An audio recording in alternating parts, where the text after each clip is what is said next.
Hey everybody, it's been a while. We finished Zoom school here. We had a new 6-year-old do her drive-through kindergarten graduation, which was very exciting. And so we've been tied up with some stuff. But also in the exciting news department, the library opened back up in our town, which means we could put in hold requests on some books and then just go in and pick them up from the librarian. There's some new guidelines in place there, but we were able to get to the library and get some new books. So in honor of new books showing up at the house, I thought we should do another social distancing story time. So thanks for tuning in. I went through the library request process and requested some of my favorite authors from when I was a kid. So we have a bunch of Tomie dePaola books and a bunch of Robert McCloskey books, and some Paul Goebel books. So today I thought I would read you some awesome Tomie dePaola books. All 5 of the books are Tomie dePaola. So let's start with probably his most famous book, Strega Nona. Do you know this one? So this says it's an original version of an old tale written and illustrated by Tomie dePaola. And what Tomie dePaola did was he likes to retell a lot of kind of folk tales. So a lot of his books are like this, a retelling of an old story. All right, so let's start on Strega Nona. In a town in Calabria, a long time ago, there lived an old lady called Strega Nona, which meant grandmother witch. Although all the people in the town talked about her in whispers, they all went to see her if they had troubles. Even the priest and the sisters of the convent went, because Strega Nona did have a magic touch. She could cure a headache with oil and water and a hairpin. She made special potions for the girls who wanted husbands, and she was very good at getting rid of warts. But Strega Nona was getting old, and she needed somebody to help her keep her little house and garden, so she put up a sign in the town square. And Big Anthony, who didn't pay attention, went to see her. "Anthony," said Strega Nona, "you must sweep the house, wash the dishes, weed the garden, pick the vegetables, feed the goat, milk her, and fetch the water. For this I will give you 3 coins and a place to sleep and food to eat. The one thing you must never do," said Strega Nona, "is touch the pasta pot." I apologize for my Italian accent. "Oh, see, yes," said Big Anthony. And so the days went by. Big Anthony did his work, and Strega Nona met with the people who came to see her for headaches and husbands and warts. One evening, when Big Anthony was milking the goat, he heard Strega Nona singing. Peeking in the window, he saw Strega Nona standing over the pasta pot. She sang, "Bubble, bubble, pasta pot, boil me up some pasta nice and hot. I'm hungry and it's time to sup. Boil enough pasta to fill me up." And the pasta pot bubbled and boiled and was suddenly filled with steaming hot pasta. Then Strega Nona sang, "Enough, enough, pasta pot. I have my pasta nice and hot. So simmer down my pot of clay until I'm hungry another day." "How wonderful," said Big Anthony. "That's a magic pot for sure." And Strega Nona called Big Anthony in for supper. But too bad for Big Anthony, because he didn't see Strega Nona blow 3 kisses to the magic pasta pot. See? 3 kisses. The next day, when Big Anthony went to the town square, he told everyone about the pasta pot, and naturally, everyone laughed at him. Because it sounded so silly. A pot that could cook all by itself? "You'd better go and confess to the priest, Big Anthony," they said. "Such a lie." And Big Anthony was angry. "I'll show them," he said to himself. "Someday I will get the pasta pot and make it cook, and they'll be sorry." That day came sooner than even Big Anthony would have thought, because 2 days later, Strega Nona said to Big Anthony, "I must go over the mountain to the next town to see my friend Strega Amelia. Sweep the house, feed the goat, and milk her. For your lunch, there are some bread and cheese in the cupboard. And remember, do not touch the pasta pot." "Oh, yes, yes," Strega Nona said Big Anthony, but inside he was thinking, "My chance has come." As soon as Strega Nona was out of sight, Big Anthony went inside and put the pasta pot on the floor. "Now let's see if I can remember the words," said Big Anthony. And Big Anthony sang, "Bubble, bubble, pasta pot, boil me some pasta nice and hot. I'm hungry and it's time to sup, boil enough pasta to fill me up." And sure enough, the pot bubbled and boiled and began to fill up with pasta. "Aha," said Big Anthony, and he ran to the town square and shouted, "Everyone get forks and plates and platters and bowls. Pasta for all at Strega Nona's house. Big Anthony has made the magic pasta pot work." Of course, everyone laughed, but ran home to get forks and plates and platters and bowls, and sure enough, when they got to Strega Nona's, the pasta pot was so full it was beginning to overflow. Big Anthony was a hero. He scooped out pasta and filled plates and platters and bowls. There was more than enough for all the townspeople, including the priest and the sisters from the convent. And some people came back for 2 and 3 helpings, but the pot was never empty. When all had had their fill, Big Anthony sang, "Enough, enough, my pasta pot. I have my pasta nice and hot. So simmer down my pot of clay until I'm hungry another day." But alas, he did not blow the 3 kisses. He went outside, and to the applause of the crowd, Big Anthony took a bow. He didn't notice the pasta pot was still bubbling and boiling until a sister from the convent said, "Oh, Big Anthony, look!" Pasta was pouring out of the pot all over the floor of Strega Nona's house and was coming out the door. Big Anthony rushed in and shouted the magic words again, but the pot kept bubbling. He took the pot off the floor, but the pasta kept on pouring from it.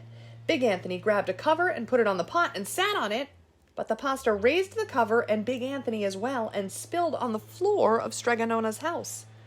"Stop!" yelled Big Anthony, but the pasta did not stop, and if somebody hadn't grabbed poor Big Anthony, the pasta would have covered him up. The pasta had all but filled the little house. Out of the windows and through the doors came the pasta, and the pot kept right on bubbling. The townspeople began to worry. "Do something, Big Anthony," they shouted. Big Anthony sang the magic song again, but without the 3 kisses, it did no good. By this time, the pasta was on its way down the road, and all the people were running to keep ahead of it. "We must protect our town from the pasta," shouted the mayor. "Get mattresses, tables, doors, anything to make a barricade." But even that didn't work. The pot kept bubbling, and the pasta kept coming. "We are lost," said the people, and the priest and the sisters began praying. "The pasta will cover our town," they said. And it certainly would have, had Strega Nona not come down the road home from her visit. She didn't have to look twice to know what had happened. She sang the magic song and blew the 3 kisses, and with a sputter, the pot stopped boiling and the pasta came to a halt. "Oh, grazie, thank you, Strega Nona," the people cried. But then they turned on poor Big Anthony. "String him up!" the men of the town shouted. "Now wait," said Strega Nona. "The punishment must fit the crime." And she took a fork from a lady standing nearby and held it out to Big Anthony. "All right, Anthony, you want a pasta from my magic pasta pot?" Strega Nona said. "And I want to sleep in my little bed tonight. So start eating." And he did. Poor Big Anthony. He looks pretty full, doesn't he? Is that a full belly right there? All right. Here we go. Oh, here's the one I'm looking for. Strega Nona does it again. Tomie dePaola has a lot of Strega Nona books. We only got 2 of them from the library. Dear cousin Strega Nona, as you know, our oldest daughter, Angelina, has grown into quite a beauty, which is wonderful and terrible all at once. All of the young men of the town are chasing after her. Every night they keep the whole household awake while they sing love songs. They leave so many flowers and gifts at the gate, we can hardly get in or out. They are a general nuisance. All except Hugo, the son of Duke Fabio. Angelina claims she is in love with him, but he doesn't seem to notice. He's always looking at himself in the mirror. Angelina is very unhappy. My wife and I think the only solution is for her to leave our village until she forgets Hugo. Would you mind if she stayed with you? She can arrive in a few days. Grazie. Thank you, dear cousin. Duke Andrea di Limone and his wife. P.S. I want to warn you that Angelina is a handful.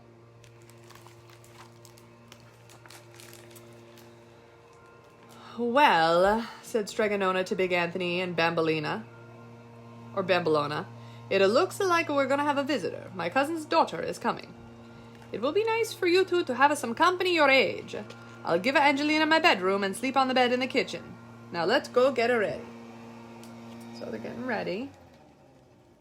Bringing pillows, sheets, candles, making everything all nice. All right, seems good. Here she comes, Strega Nona, said Big Anthony. Benvenuto, Angelina, welcome. Povero me, dear me, Strega Nona said softly. So much luggage. Look at all that luggage. Big Anthony, help unload the cart, Strega Nona said, and Bambolona, please show Angelina her room. I don't know what they're going to do with all that luggage. She lives in a pretty small house, doesn't she? Strega Nona's trying to figure it out. I don't know if this is going to work out, guys. Angelina was not an easy guest. I do not like this room. My room at home is blue with pink flowers. I don't eat pasta. At home I eat fresh fruit. She's complaining a lot, isn't she? I need a maid. At home I have a maid. Bambolona, you can be my maid. I've never been a maid. What does a maid do? Asked Bambolona. First of all, she wears a uniform and she does everything I tell her to. Angelina doesn't seem very nice, does she? Oh, yeah. Bambolona's waiting on her, staying in bed. Oh, now she'd like to take a bath, helping her get dressed, brushing out her hair, giving her a fancy hairdo. She's really putting them through the paces. I need a footman. At home I have a footman, Angelina said. Big Anthony, you can be my footman. What's a footman? Said Big Anthony. Well, my footman will wait on me, open the door for me, run errands, and help Bambolona to do everything I tell you. And, Angelina said with a big smile, you'll get to wear a beautiful uniform just like Bambolona.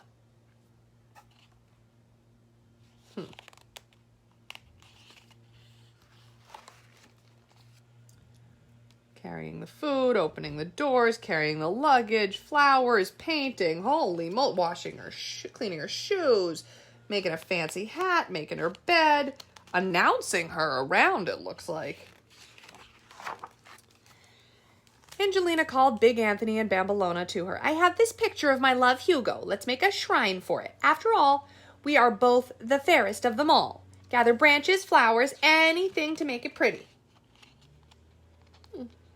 Looks like they made a nice wreath. It's beautiful, said Angelina. Now let's take a stroll. Footman, you will hold my ombrellino, parasol. Maid, you will walk ahead of me carrying a basket of flowers. You will scatter petals so I can walk on them instead of the dirty path. That really does seem like a lot of unnecessary work.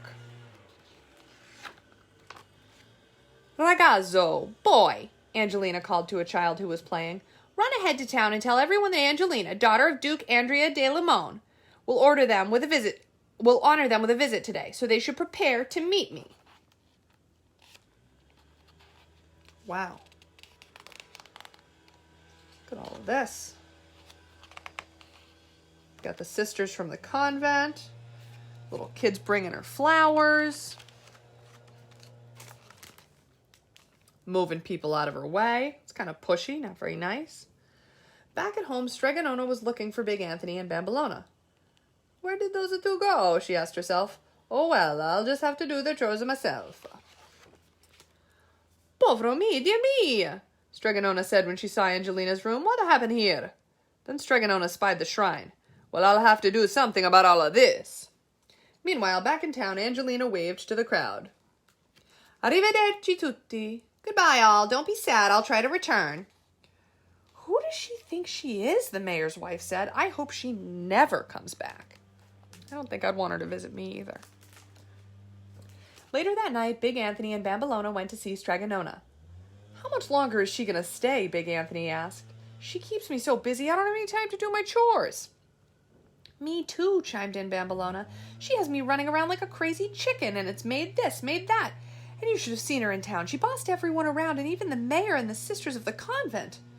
Don't worry, my children, Strega Nona said. I have a plan. Angelina, called Strega Nona. Can you come and join me by your shrine? So, said Strega Nona, it looks like you care a lot for Hugo. Oh, I do, Strega Nona, but he doesn't even know he deserves me, Angelina complained. Well, maybe we can help, said Strega Nona, holding up the magic book. In here is a spell for a potion for young ladies who want husbands. And I have another idea. Because Hugo likes to look at himself so much, why not change the picture in your shrine with a mirror? Oh, Strega Nona, yes, yes, yes, cried Angelina. But you must be patient, my dear. Let's see what happens. That night, Strega Nona wrote a letter to Duke Andrea. Dear cousin Andrea, I think I have the solution for your problem. Please come fetch Angelina, but be sure to bring along Hugo. At any cost. I don't care how you manage it. Just do it. Amori baci, love and kisses. Your cousin, Strega Nona. A few days later, a letter arrived. Angelina, your father is coming to take you home, Strega Nona said, and guess what? Hugo is with him. Now, Angelina, Strega Nona whispered, here is a special potion. The minute Hugo sees at the shrine, drink it. What will happen? Angelina asked. You'll see, said Strega Nona.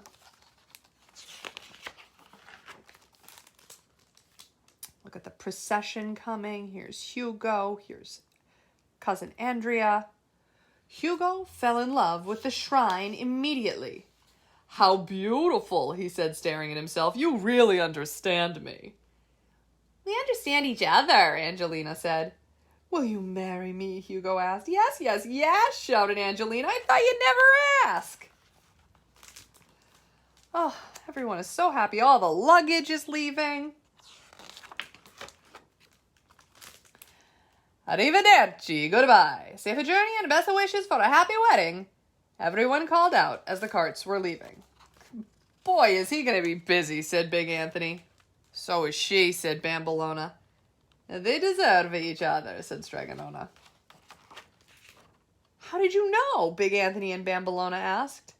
Ah, the magic of mirrors, said Strega Nona. They were both in love with themselves. What do you think about that? Both in love with themselves. Tony's Bread by Tomie dePaola. Another Italian folktale. Once, a long time ago, in a small village outside the grand city of Milano, there lived a baker named Antonio, but everyone called him Tony. Tony made bread and only bread in his bakery. It was good and simple, and the villagers loved it. But Tony had a dream. One day he would have a bakery of his own in Milano and become the most famous baker in all of northern Italy. Now Tony lived with his only daughter, Serafina. She was a widower, and he had raised Serafina from the time she was una piccola bambina, a little girl. And how he had spoiled her. Antonio treats Serafina like una principessa, a princess, said Zia Clotilda. The finest clothes, the finest jewelry, anything for her heart that her heart desires, said Zia Caterina. She never has to lift a finger. All she does is sit looking out the window eating dolci, sweets, said Zia Clorinda. Now that she is old enough to marry, Tony thinks that no man is good enough for his Serafina, the three sisters whispered to each other. That was true. Tony did think that no man was worthy of his darling daughter. He would not even talk to the young men in the village who wanted to court Serafina. So poor Serafina would sit at the window behind the curtains, eating her dolce and crying. One day, Angelo, a wealthy nobleman from Milano, was passing through the village. As he went by Tony's house, the wind blew the curtains away from the window, and there sat Serafina. Angelo and Serafina looked into each other's eyes, and it was love at first sight for both of them. The three sisters were standing nearby. Dear ladies, Angelo asked them, who is that lovely creature in that window? Che bella donna! What a beautiful woman! Is she married or spoken for? Ah, young signore, said Zia Clotilda, that is Serafina, the daughter of Tony the baker. No, she is not married, and not likely to be for a long time, said Zia Caterina. No one is good enough for Tony's little Serafina, Zia Clorinda explained. Well, we'll see about that, said Angelo. Now, aunties, tell me all you can about her. The young nobleman and the three sisters sat and talked, and before long Angelo knew all about Serafina and Tony the baker.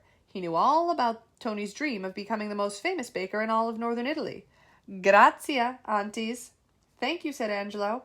I think I have a plan that will give Tony his dreams and give me the wife of my dreams, but I will need your help.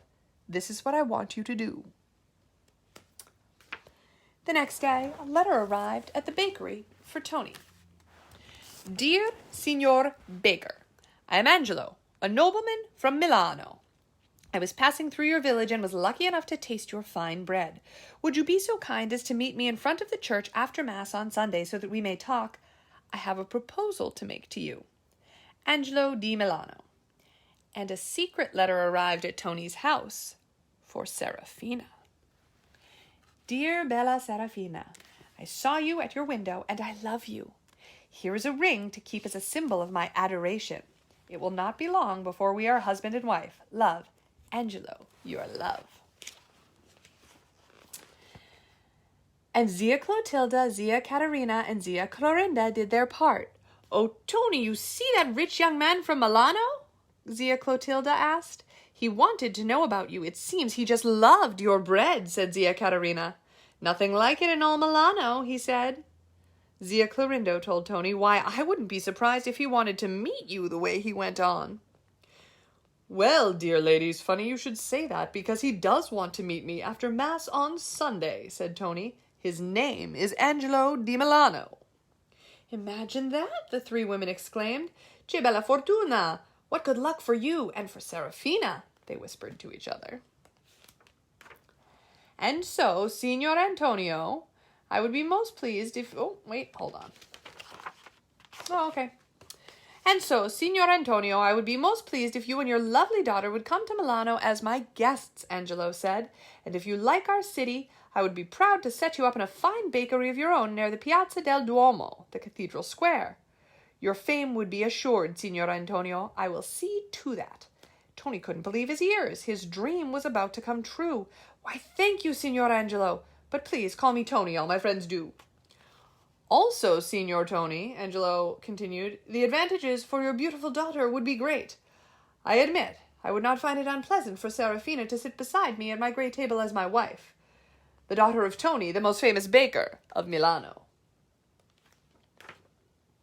That did it. Tony agreed, and off he and Serafina went with Angelo. Together they walked all the small streets around the cathedral square and visited all the bakeries and pastry shops.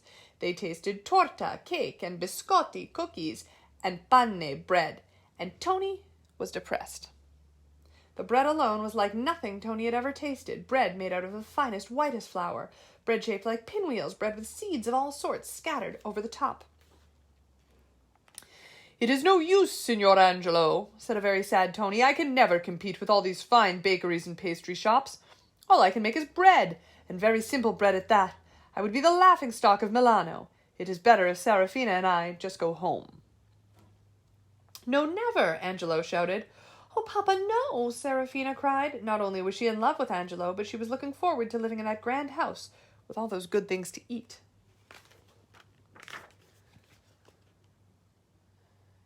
If only you could make bread that tasted as good and sweet as this candied fruit and these raisins, Serafina said. Or, Angelo said, getting another idea, as rich and sweet as this cup of punch made from milk and eggs and honey. Milk, eggs, honey, Tony said, thinking out loud. Candied fruit, Serafina said. Raisins, Angelino chimed in. That's it, all three shouted. I shall make the richest, lightest, most wonderful bread anyone has ever tasted out of the whitest flour, the biggest eggs, the creamiest milk, the sweetest candied fruit, and the plumpest raisins, Tony shouted. Oh, Papa, Serafina cried, kissing her father. Servants, Angelo cried, and he sent them off to buy all the fine ingredients Tony would need. The next morning, Tony, Serafina, and all the supplies headed back to the little village, and Tony began to work. Day after day he experimented until he had mixed the lightest, richest dough with as many raisins and as much candied fruit as he could put into it. Now he was ready to bake. He sent word to Angelo in Milano that he should come to the bakery the next afternoon. Then he set out the dough in large bowls and went to bed. As Tony slept, the dough began to rise and rise and rise. The next morning he filled every pan in his shop. One piece of dough was left over, so he threw it in a flour pot and baked it too. When Angelo arrived, the bread was just coming out of the oven. Everyone held his breath and waited while Tony cut a slice of his new bread. Angelo tasted it, Serafina tasted it, Tony tasted it. Zia Clotilda, Zia Caterina, Zia Clorinda all tasted it. "That's it!" they shouted. "I'll take these loaves back to Milano to see what my friends say," Angelo said, and off he went. In just a few days, a letter and a large cart filled with ingredients arrived in the village. "Stasha, do you want to come in here, honey?" "Dear Tony, here are more supplies. Make as much bread as you can and send it to me. Then, when I send for you, I promise you will enter Milano with flags flying and Serafina will be mine. Your future son-in-law, Angelo. P.S. Please bake all the loaves in flower pots. My friends like the shape of that loaf the best." Just before Christmas, Angelo sent for Tony and Serafina. Sure enough, when their coach entered Milano, crowds were cheering and flags were flying. "Benvenuto, Tonio! Welcome, Tony!" the crowds cheered. "Benvenuto!" The bishop and the mayor were there to greet Tony and Serafina. "And," said the mayor, "Milano is so happy to have you here, so we may always have enough of your wonderful bread." The next day, when the bakery door was opened, the bishop's guards were called to keep order. All of Milano was there, except for Serafina and Angelo, who were being married quietly in a small chapel in the cathedral. All during the wedding, they could hear the crowds cheering, calling for "Pan di Tonio," Tony's bread. And to this day, the panettone of Milano is eaten and enjoyed, especially at Christmas. Brava, Serafina! Bravo, Angelo! Bravo, Tony!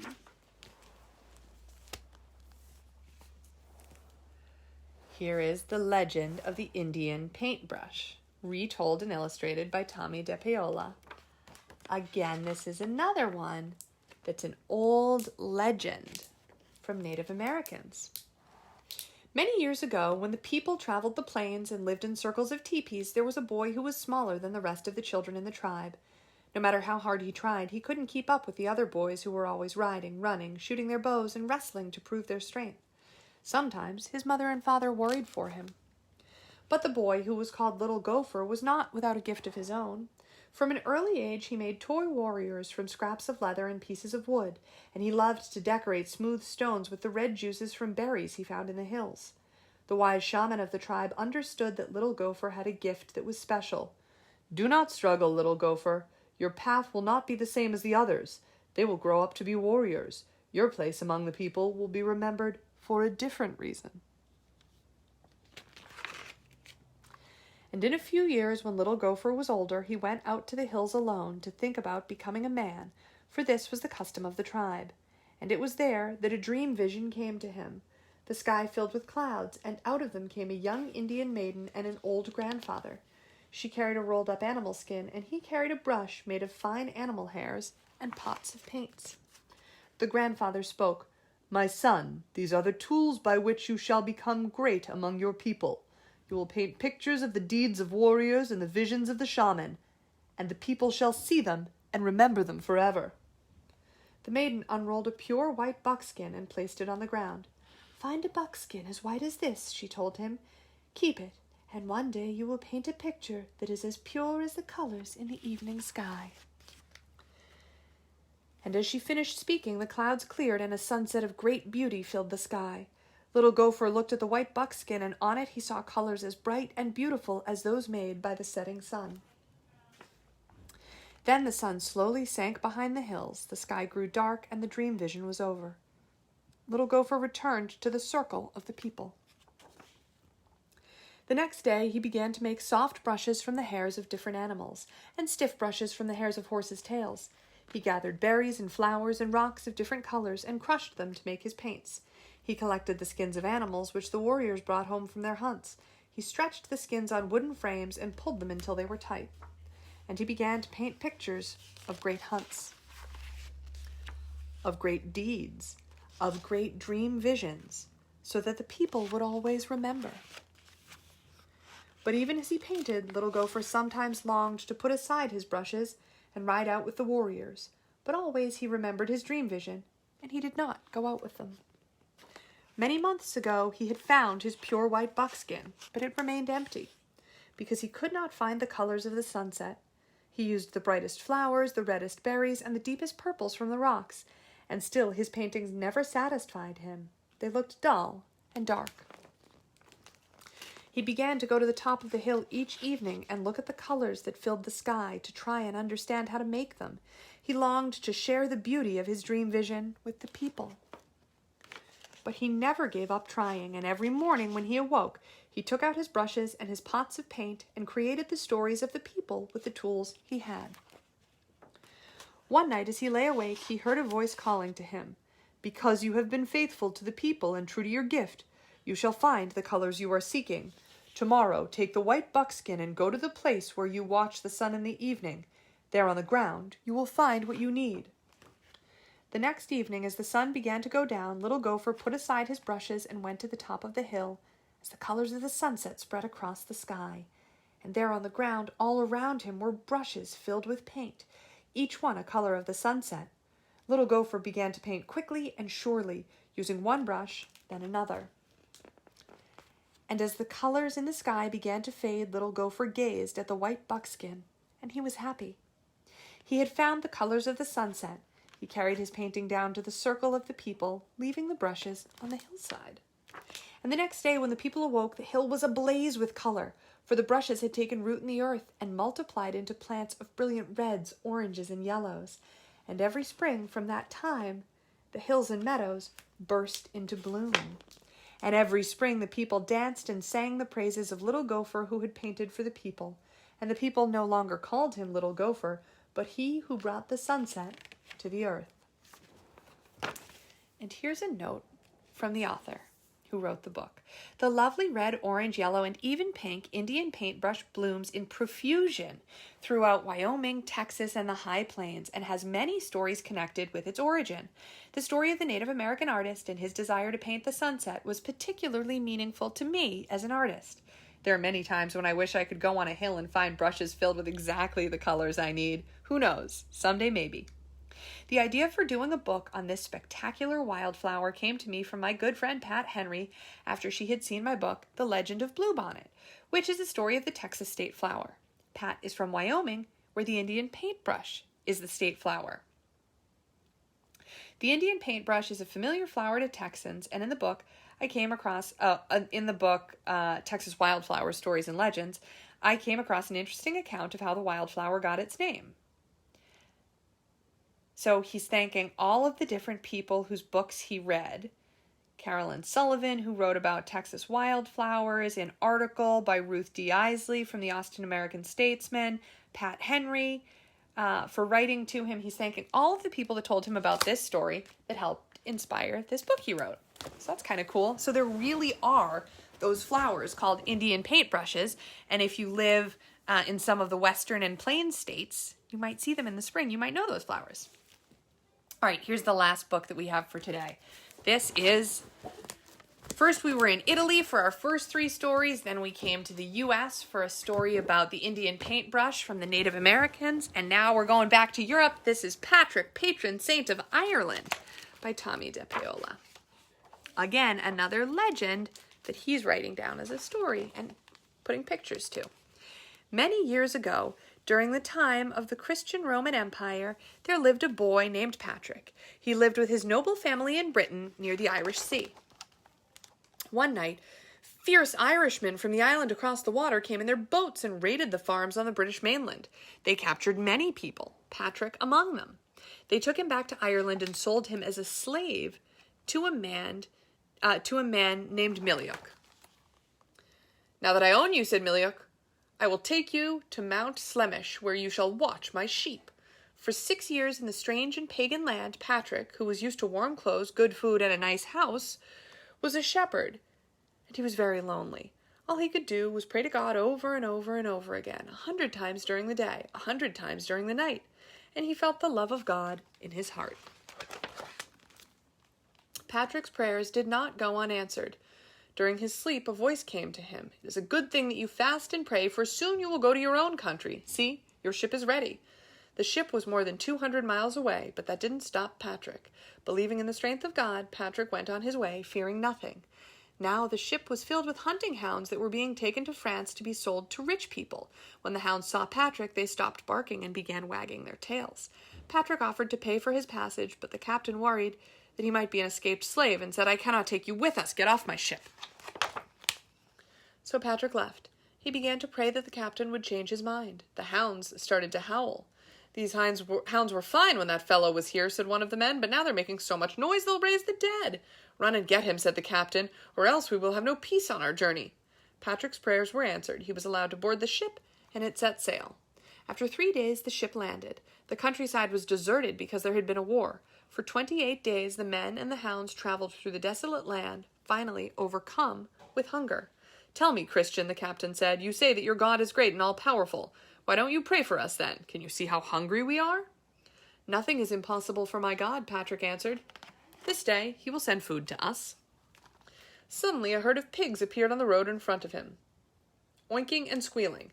The men caught and killed them. For 2 days everyone, including the dogs, had plenty to eat, and they did not go hungry again. Soon Patrick left the little group and traveled alone for 2 years. When he finally arrived back home in Britain, his family rejoiced and begged him never to leave them again. Once more, Patrick had a dream. This time, a man named Victoricus appeared to him. Victoricus had come from Ireland with an armload of letters. He gave one of them to Patrick. It read, "The Voice of the Irish." Then Patrick heard voices calling from the woods, "Come and walk among us again." Patrick woke up. He wasn't sure what the dream meant. A few nights later, Patrick heard more voices calling to him, and then he knew what he must do. He must return to Ireland and take the people the good news of God. Although it was hard to part with his family, Patrick left home to study and become a missionary. Finally, he was ready to sail for Ireland and take the word of God to the Irish people. He sold his worldly goods.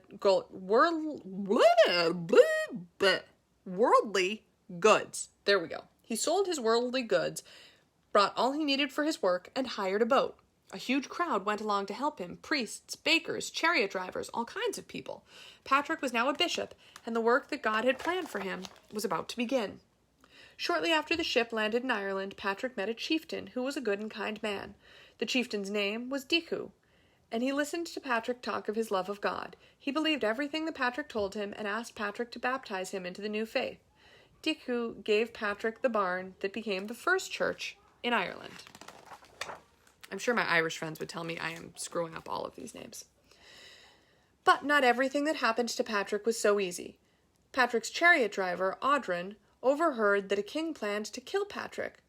Audrin wanted to protect his master. "Bishop Patrick," he said, "would you be so kind as to drive the chariot today? I am very tired." So Patrick agreed. As they were driving, the king threw his spear and killed Audrin, thinking he was the bishop. Patrick escaped, but he was sad knowing that his friend Audrin had given up his life to protect him.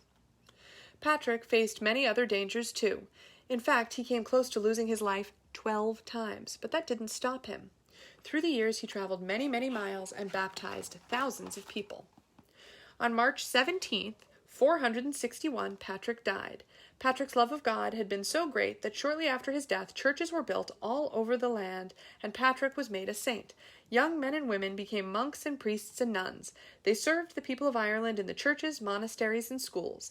They traveled to other lands preaching the love of God, just as Patrick had done when he came to the Emerald Isle. And even to this day, the Irish love their patron saint, Patrick. There are many legends about St. Patrick. Here are a few of them. St. Patrick and the snakes. This is the most famous one. Some people say there are no snakes in Ireland because St. Patrick drove them out, just as he had driven out sin. Patrick got rid of the snakes by beating a drum hard and fast. The snakes couldn't stand the noise, so they slithered into the sea. St. Patrick and the lost horses. One night, Patrick's chariot driver lost his horses. It was so dark he couldn't even look for them. Patrick raised his hand and each of his 5 fingers lit up. In the light, the chariot driver was able to find his lost horses. St. Patrick and the evil Coroticus. Coroticus was a cruel ruler. He persecuted Christians. Patrick sent him a letter asking him to stop, but Coroticus paid no attention to it. When Patrick heard this, he prayed to God to punish the evil ruler. Right in front of all of Coroticus's followers, God changed Coroticus into a fox. The fox ran off and was never seen again. St. Patrick and the altar stone. St. Patrick was returning to Ireland from a visit to Rome. He had an altar stone with him. The captain of the ship that was to take Patrick on the last leg of the journey refused to take the stone on board. "There's no room," he said, "and besides, that stone is too heavy."